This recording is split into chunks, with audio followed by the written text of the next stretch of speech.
Hi everybody. Today we shall be discussing on one of the most important questions that you might be coming across in your group discussion and personal interview round. So that question is, why MBA? So before we go into the details of how you can counter this answer, let us try to understand the reason behind the importance of this question, why MBA? Look, when you're already sitting in the personal interview round, you've already cleared the written test, which involves the fact that you already showed your prowess in quants, in iler, in verbal, and also you've done reasonably well in your group discussion and your written ability round, which means you are good in various domains, you have good reading skills, you have good writing skills, you also have good speaking skills. But what remains to be seen is whether you have a clarity of goal on why you want to do an MBA and how an MBA will actually make your life so much better from what it is right now. The reason for this question being so important is that the B School panelists often realize that a lot of aspirants just give CAT, ZAP and other exams just out of sake of peer pressure, because everybody's appearing for these exams, so well, I might as well appear. And this is the exact kind of crowd that they want to filter out. They want to stick on to people who have that clarity or a goal in life that, okay, fine, this is where I want to be and this is how an MBA will help me. So having said that, let us try to understand as to what exactly is being looked at in this why MBA question. Currently, if you assess yourself, you're, let's say, at a destination A, wherein you've done your graduation discipline, be it in engineering, be it in BCom, you might have even worked for a couple of years. And some of you might have even had a startup experience as well. So you've got certain learnings here, you've got certain skill sets as of now today, which is going to be very handy in the future as well. Comparing to destination A, here comes destination B. Destination B is your short-term and your long-term goals. So this is where you want to see yourself maybe 5 years after MBA for short-term goals and maybe 10-15 years down the line for long-term goals. And in between, there is this 2 years bridge called YMBA, which is the bridge that will take you from where you are today to where you want to be after 10-15 years. And justifying how an MBA will help you move from destination A to destination B is what is the most important thing. So let us look at possible ways of connecting the dots. Most importantly, if you look at the long-term goals, so most of you will be having it in one of these two segments.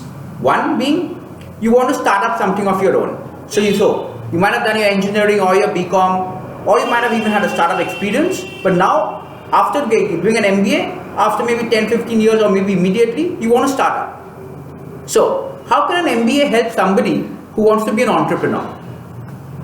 Look, what an MBA does is it gives you a balanced learning of the various aspects of business. For example, when you're starting up, what is very important is how you do the initial branding part, how you tackle the product launches, how you tackle the marketing bit, how you handle the finances of your startup, how do you deal with the people-oriented things, because a lot of hiring and training things involved in the process.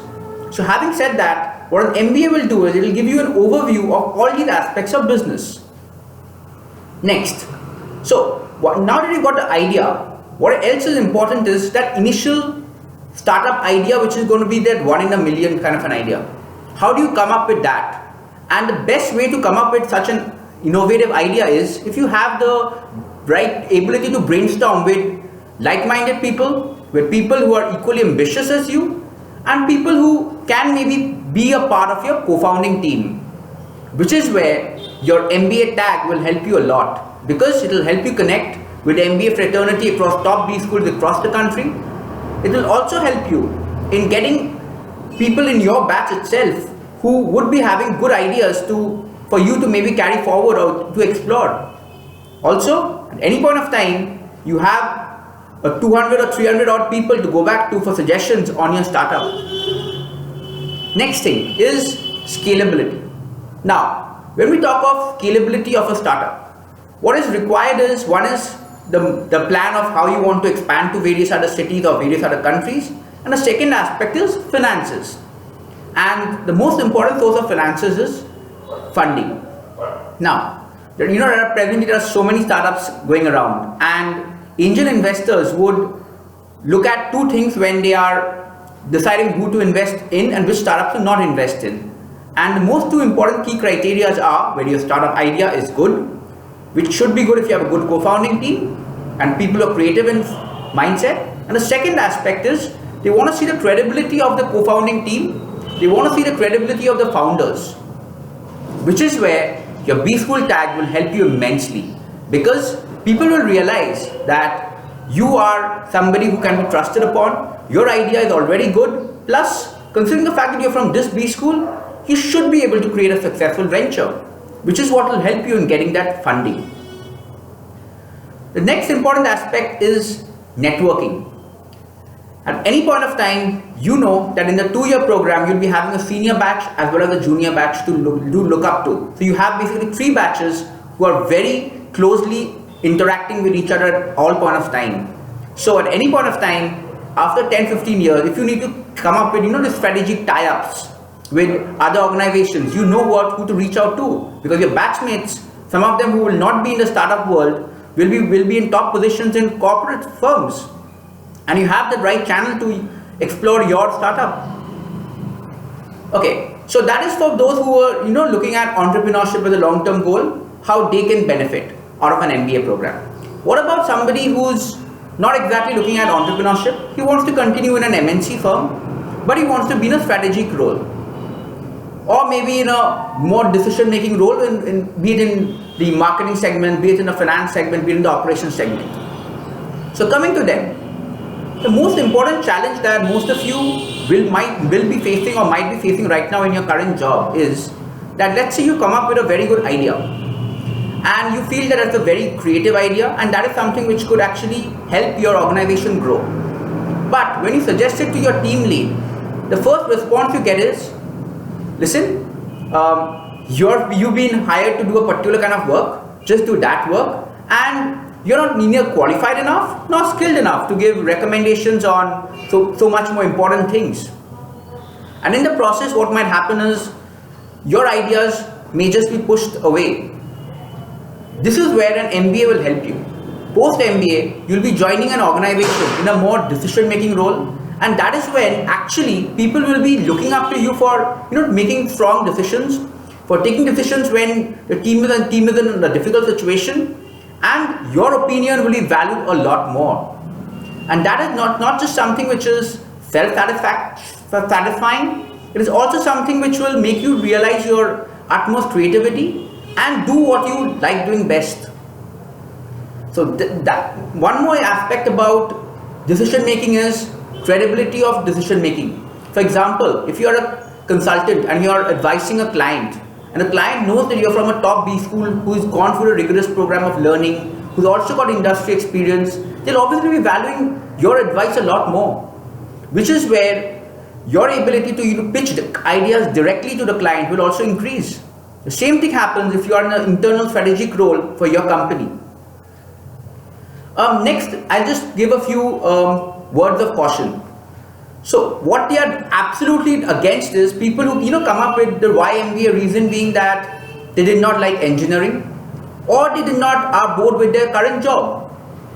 See, please understand that even after MBA, 70% of the people may be bored with their job, and so that cannot be the sole excuse that you give to do an MBA, because MBA is again then being unthought of territory for you. It's being a kind of a gamble.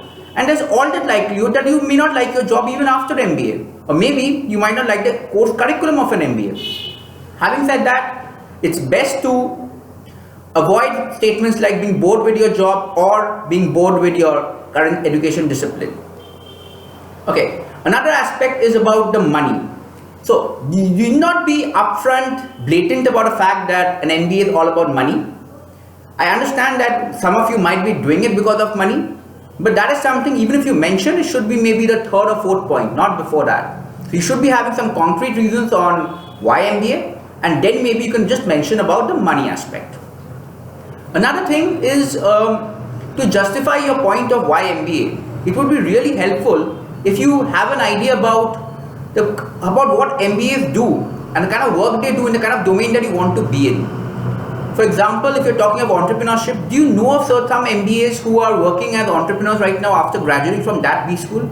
Because if you can speak about that, that will be a very strong point about the fact that you actually follow people who you want to emulate. Similar thing is, have you ever tried to understand the kind of work that maybe MBAs do in your own firm? Understanding that is again will show that you have an understanding about the kind of work that you might be requiring to do post MBA, and the fact that MBA is not being just another blind decision, like for some of you might have been engineering, might have been a blind decision, which is what is most important thing. So now that you all have some kind of clarity on why MBA, it's very important that you channelize your why MBA with what have you done in the past. Show some examples that this justified your skill sets, as well as show some examples to justify the fact that you tried to make an effort towards your short-term and long-term goals, so that everything falls in sync. This is what you've done today, this is what you've tried doing, this is where you face certain challenges, which is where an MBA will try to help you, and then you'll be able to be perfectly set for your short-term and long-term goals, and you have your justified reason for why MBA. Thank you guys.